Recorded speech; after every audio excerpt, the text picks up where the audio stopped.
Well, it's a lovely day. It's great to have you join us on Sports in 60 Minutes right here at Iravelstudios and Femi. I'm thrilled to have you join us. Well, today's a bit different. We've got just three of us in the studio, Olamide Onwuka and Opeyemi Imoru. There's no principle. We had to find a way to send him out because all he kept saying last week were things we did not agree. But I'm amazed where you guys came out, couldn't live with your own shame. You guys all predicted PSG to win, and look at you sitting down in front of me. The only person who predicted Chelsea to win was me. So what are you feeling like? I'm feeling like presto. Nobody expected what happened. Swear, just. By predictions, obviously, for me to have predicted Chelsea to win means I expected it. Do you have a counter proof? No problem. All right. No problem. It's always good when we just have you guys like this, isn't it? Yeah, I mean, we have no choice but to accept. Sometimes your predictions work, sometimes they don't. But thankfully, I didn't take a forfeit on it. Wow. Good enough you didn't do that because by now maybe I would have used something, to wash my belly there, Thank God I didn't take it. Yeah, man. well, that's what it is. The Club World Cup. Chelsea are champions of the world, and all of it is stories are flying around about their players making moves, including Nicolas Jackson. We'll be sharing stories coming from the transfer world, Nigeria's Victor Osimhen, and all the juicy stuff when we come back from this break.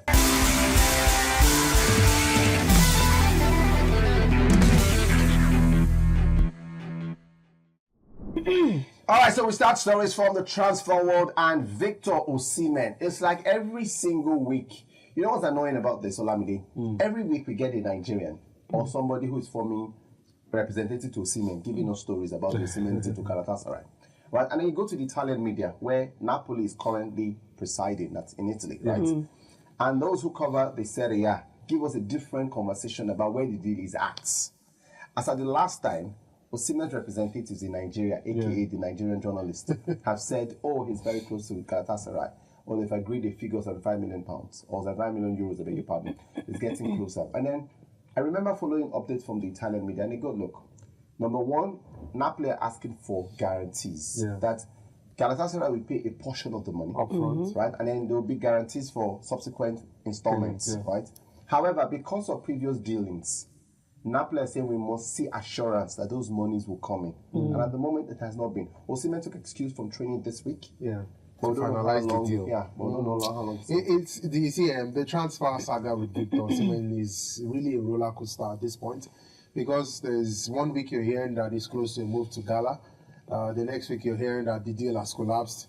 The next time you're hearing that Gala has made a fresh bid. So it's just the roller coaster following the transfer. But for me, I feel like maybe we're just seeing a degeneration of the relationship between Victor Osimhen and Napoli play out in public. Right now, if you follow the news, you see that they said there was a fan of Gala who threatened Napoli. So a lot of news coming from Victor Osimhen, but I think his heart is bent on making a switch to Gala. I'm just going to jump in there and drag Opeyemi into this conversation. Olamide mentions the relationship, how bad it has gotten. Could that also be a reason why some of the top clubs have not indicated interest? Because only Galatasaray and Al Hilal have openly made bids. No one else. And we know that Chelsea bought 2 strikers in this window. We know United have been eyeing another Chelsea striker, Nicolas Jackson. We'll get into that later. Arsenal have been talking with Victor Osimhen, so they were searching for a striker. Liverpool are still searching for a striker. And they're talking about Isak. Right? The top clubs are looking for a striker, yet none of them are mentioning Osimhen. So I think I'll buy with what Olamide said. I think the relationship between Victor Osimhen and Napoli is beginning to play out in public, because I don't see reason why a top striker that scored that guarantees more than 20 goals and did well for Gala, we could say that the Turkish league, but at least going there on a loan and assuring them winning a title with them, it's a big deal for me. And I don't see why a club like, let's say, let me don't say Liverpool, because when it comes to colours, I think Liverpool are a bit skeptic about it. But I don't see reason why top clubs, like you said, are not talking about Victor Osimhen. And I think, when it comes to you being a big player, your character, your discipline, your past antecedents plays out a whole lot. And I think that's what is going on with Victor Osimhen. I can't see that a big player like this, of this magnitude, is not being talked about with, say Arsenal, say Why Arsenal is going for Victor Osimhen. Yeah. The money is big to a fault. How about the story around Nicolas Jackson? Yeah. To Manchester United. So for me, I mean, that's when I saw that news break out about Manchester United being linked to Nicolas Jackson. I just started laughing, and I'm like, look, so where is Osimhen in this mix? Here goes Nicolas Jackson, somebody whom we see play every week, whom we know that Mikel Obi is a hardened critic of. This guy, is just neither here nor there. And then you have a Victor Osimhen, who is a prolific, proven goal scorer. And then Manchester United are going for Jackson instead. Right now, if you're a Manchester United fan, I really... I don't know what to say to you guys. Just like what you guys have said, Okwe has mentioned relationships, and I'm trying to be very meek about it, right? Because I'm not in the situation itself to see Osimhen and how his top media or top coaches view him. But Jackson has been consistent, double figures in 2 seasons. Yeah, it's true. He's scored over 10. His first season, he scored more goals than Didier Drogba did in his never first can season. tell. Maybe because of the Premier League experience. That's another reason why Manchester United are going. Because... And because also his wages. Yeah, so... Jackson obviously will not be on £300,000 like a week. Osimhen. And Osimhen will be hoping to get something in and around. True. So there are lots of factors complicating that move for Victor Osimhen. Like we said, the relationship with Napoli, their demands in terms of the release clause. I don't think Manchester United would want to pay 75 million euros for Victor Osimhen. All right, so let's just wait and see. I always say this, that at the end of the transfer window, before the 31st of August, or the 1st of September, we'll know where Osimhen is going. Now, we wish him the best of luck, really. Yeah. Nigerians are rooting for him, and we're praying that this situation is resolved. I always say this in life, as you grow older, you learn things. Experience will teach you things. And I'm hoping that the experience he gains from all of this will make him not just a better footballer, but a better Nigerian general. Sorry, Femi, quickly out, like you said, when we grow up, we tend to make some decisions. So I was listening to something, because these days I listen to a whole lot of podcasts. So I was listening to... Any one of them intense, hot? Yeah, I was listening to a podcast. I don't want to mention the name. John Gallo was speaking about his move to Manchester United. He said, that he wanted money, but at this time, he wanted his dream to come true. He wanted to play for one of the biggest clubs. But it was after he had gone for money. He has gone for money. Then, after which, he still went for money. Yes. And he had to take a pay cut. That's where I'm coming from. No, when he went to Manchester United, because they have a whole lot of striker that they were looking into, and he said he started praying that those things will not happen. That he wanted to go, that he doesn't mind. He wanted to take a pick. So I believe as we grow old, things are meant to change. So for Victor Osimhen, he knows what he wants. He knows the right thing for him to do. If it's for him to step down a bit, take a pay cut and see his career blossom, or maybe he'll be 27 at the end of the year. Right? So, and it's going to sound like a 4-year deal. Yeah, that'll take him all the way to 31. Right? So after which you can now think of Saudi Arabia. I'm just thinking. Okay. All right, let's see. Let's wish him the best of luck again. Like I said, let's move on. Another player we're also praying for is Taiwo Awoniyi after that injury he picked up at the end of the season in the Premier League. But the good story, he's back into training. Okay, let's start with you on this. Great for Nigeria, obviously. But I already gathered that Nottingham Forest are in the market to sign another striker. Does this also reduce his game time behind the likes of Chris Wood? Obviously, it would, except something happened. Except maybe it does extraordinary. Because, like I do say, your color speak a whole lot when it comes to European football. Don't let me just label it to just the Premier League, European football. Because... Chris Wood will obviously start ahead of him, and for Forest, looking into the market to get another striker, that tells a whole lot of story. But let's see how that pans out when the season itself starts. All right, so we know for certain that they have sold Anthony Elanga to Newcastle United. Chris Wood is back. Morgan Gibbs-White is back in training. There was a bid from Tottenham Hotspur. They activated the release clause. But the owner, Angelos Marinakis, had a probe hearing. We're taking them to court. So at the moment, that deal is stalled. It's off. I do know that there's quite a lot of investment they're trying to make the squad better for the new season. So we'll keep you updated with that story as we get them. All right, let's leave that. Those are some of the updates from the Nigerians. There's more details about Nigerians because Ademola Lookman is also in the news. We'll get on that later on. But let's talk about something tonight, Olamide. This one is big, right? It hasn't gotten the sort of hype of previous heavyweight fights, the likes of Fury against Usyk, Fury against Wilder, or Anthony Joshua against Usyk, Anthony against Andy Ruiz. But this guy's going in at it, Olamide Usyk and Daniel Dubois for the undisputed heavyweight title. Yes. And when we say undisputed, all the belts are on the line. They're on the line.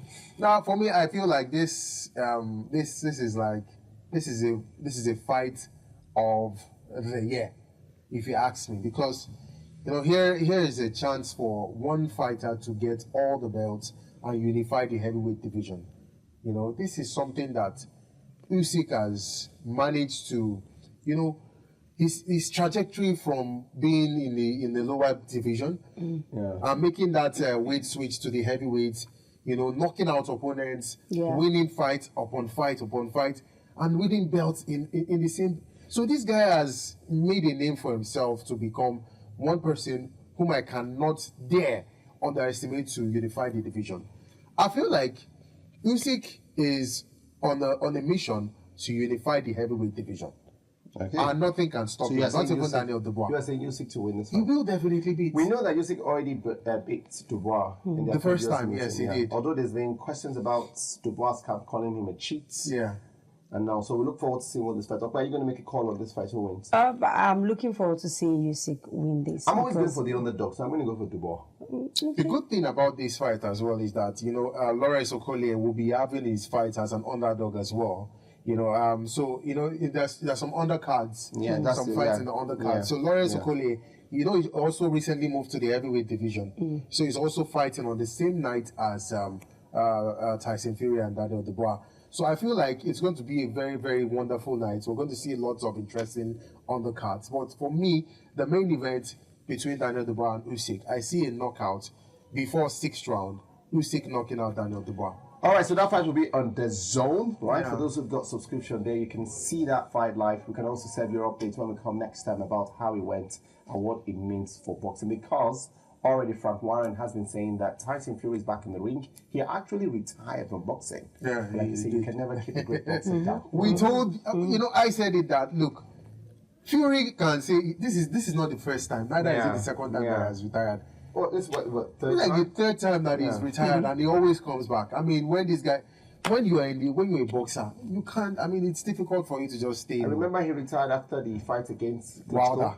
He did against Wilder as well. He did against Klitschko. And now he's back. Third one against Usyk. Yeah. All right, so we'll see how it turns out, and we'll send you all the updates. We're also hoping that it is a great fight that doesn't just end in the first round. We'll bring you all the details right here on Sports in 60 Minutes. Let's head for another break. We'll come back. We've got a pack of transfer stories from all across the world.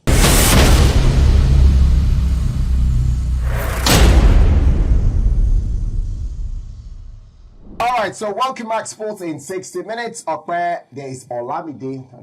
Ola. Yeah, sounds very good. All right, transfer stories more coming through. Let's go over now to former, or is he incumbent? Who's that? African Footballer of the Year. He is. He's the incumbent, yes. Right, so that's what he is. Ademola Lookman, he did not have a great season, but we remember there were stories coming through the regular season about him leaving after that fallout with the manager, who, by the way, Gasperini has moved on to AS Roma. But there's updates. Inter Milan, Christian Kivo. I hear Kivo has been looking at him as a prospect to get him in. Where do you think would be the best place for Lookman to go? There's update that West Ham are interested. Liverpool have been mentioned, right, as one of the possible destinations. Even Barcelona have also been mentioned. What do you think? So for me, I think he knows what is best for him. Yeah, he can stay in Inter Milan. I think Italy is a terrain that he's used to. He has played there for a while. But if you feel that, okay, let me change environment, I think the Premiership is the best way place for him to be. So for me, I'm looking forward to seeing him with Inter Milan or West Ham. Where do you think will be best? For me, I think Ademola Lookman should go to. I think he should go to Spain. He should go to Atletico Madrid, and the reason is not far-fetched because if you see Simeone, he's a coach that gives opportunities to players. And one of the things that I observed that was missing in Atletico Madrid's play was their wing play last season. It was really obvious. And right now we know that he has Julian Alvarez, who operates from the flank, from the center, who more or less plays like the false nine. And then getting Lookman will give him some form of dynamism going forward. And the Spanish league will improve his tactic. How would I put it now? His intelligence as a player. Lookman will become more matured. He's already good. The Spanish league is a tactical league. Bad about La Liga. So I love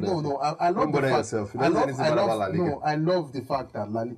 No, look at it now. Real Madrid, Spanish team have dominated European football for a while. Is the Serie A bad? I'm not saying Serie A is not bad. I'm not saying it's bad.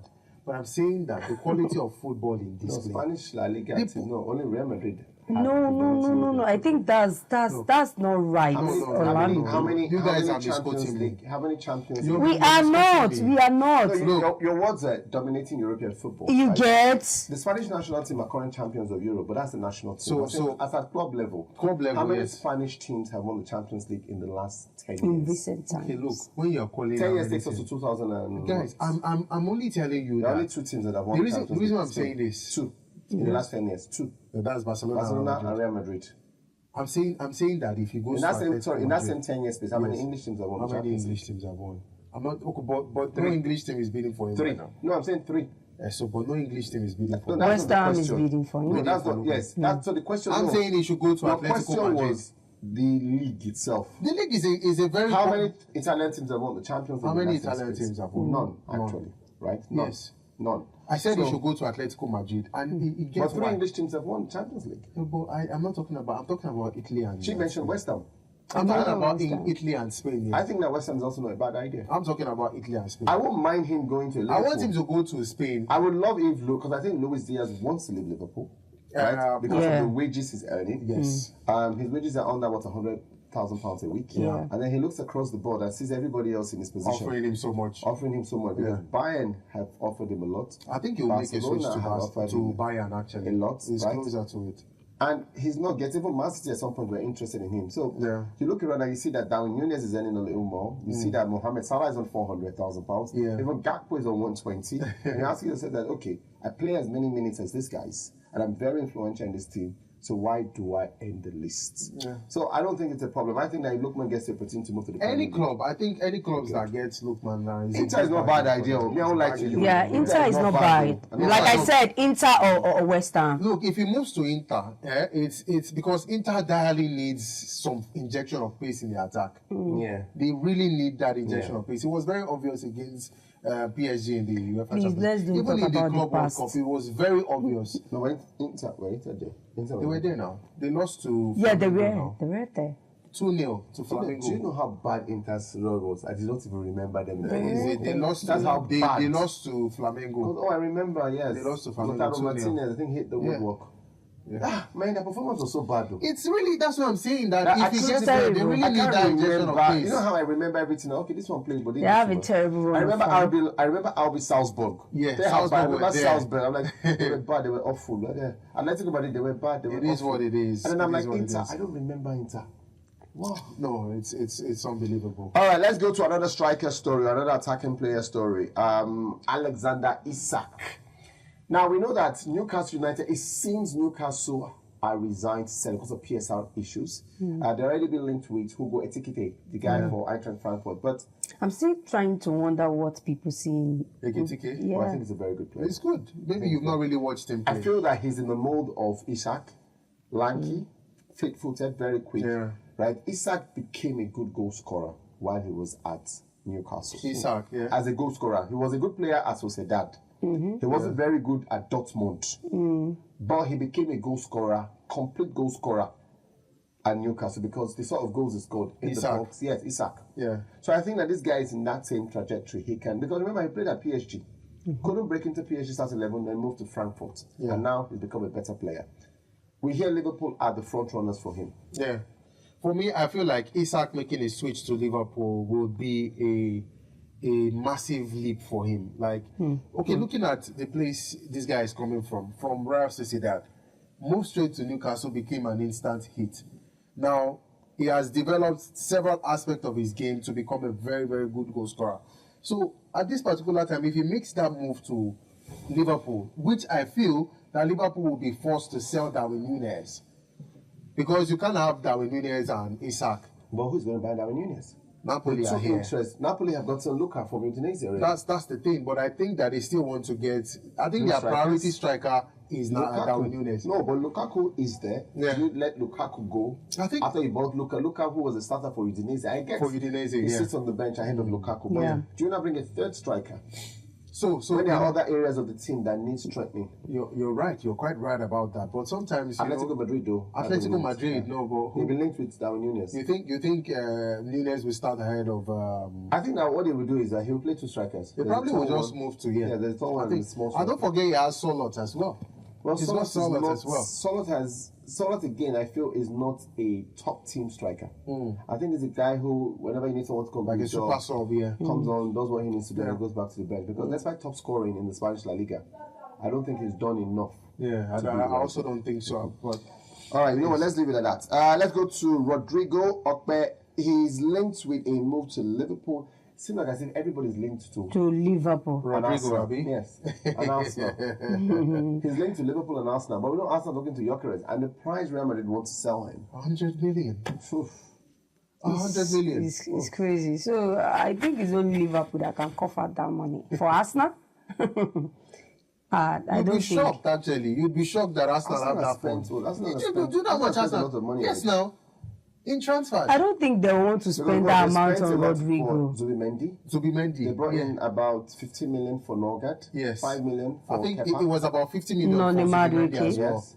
They are also going for Nonimadu. That's another 55 million. Yes. They've got the money. Arsenal have got the money. No PSR issues? Yes. Because now they're already saying Liverpool has spent 170 million already. Yes. They brought in Frimpong for about 50 million. Brought in Kekes. And Florian Wirtz for 100 million. It's over 170 million. Yeah. And they say, so where are you going to get the money for Isak? Isak. Because Isak is going to cost at least 100 million. So I think the strategy is sell some players to get him. That's what they'll do. Liverpool are not selling anything. Don't also forget that they've been, there's this and also, Jota's wages will be taken out of the books, the late Jota. No, but they're going to pay the wages. No, that's going to be outside. It's not in the contract because according to the books now, when a player dies, his contract is automatically terminated. So Liverpool is at discretion, but it's not going to be on paper as a registered player. Do you get the point now? Okay. Yeah, so his wages off the books right now. So there's room for that. Okay, one more update. Okay, let's go to Juventus. Jadon Sancho. Juve have got quite a lot of players they want to sign. Brought in Jonathan David from Lyon. Now, this guy is also another name they've mentioned. What do you think? Please, Man United go to Juventus? I think it will be better for him because of, I don't think Jadon Sancho is in Amorim's book. I think he doesn't want him to play for him. So it's better for him to go to somewhere else. And I feel Liverpool, excuse me.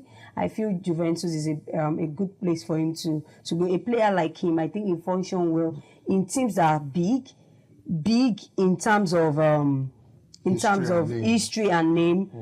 For him, I don't think he's that big player, but he just have that nicks for playing well in some teams that seems to be big and rich in history, but they are certainly average.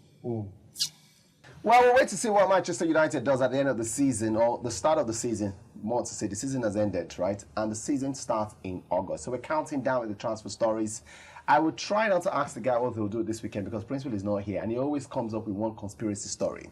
But I'll tell you as well to follow us on our social media page. We'd love to hear from you on social media. And keep following Iravelstudios. We've got all the biggest stories and the latest content right here. I'm Femi. Have yourself a great weekend. We'll catch you next time with more. Bye.